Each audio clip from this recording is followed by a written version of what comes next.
করতে চেয়েছিলাম, সাংবাদিক ভাইদের সংস্কার নিশ্চিত করতে চেয়েছিলাম, ব্যবসায়ী ভাইদের সংস্কার নিশ্চিত করতে চেয়েছিলাম, ব্যাংকিং খাতে সংস্কার নিশ্চিত করতে চেয়েছিলাম।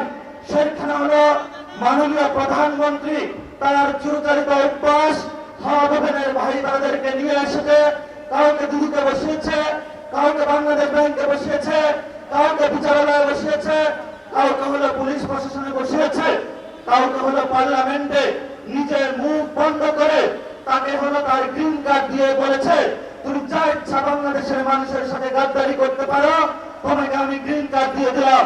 এই যদি হয় জিয়াউর রহমানের সন্তানের ভবিষ্যৎ, এই সন্তানের ভবিষ্যতের সাথে বাংলাদেশের ভবিষ্যৎ যাবে না, যাবে না, যাবে না।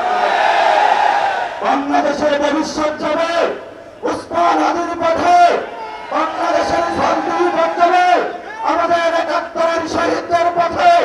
বাংলাদেশের ভবিষ্যৎ যাবে ২৪-এর গণ-অভ্যুত্থানের শহীদদের পথে। যদি এই পথকে বাধা হয়ে দাঁড়ায়, আমরা তাদেরকে প্রতিরোধ করতে প্রস্তুত আছি ইনশাআল্লাহ।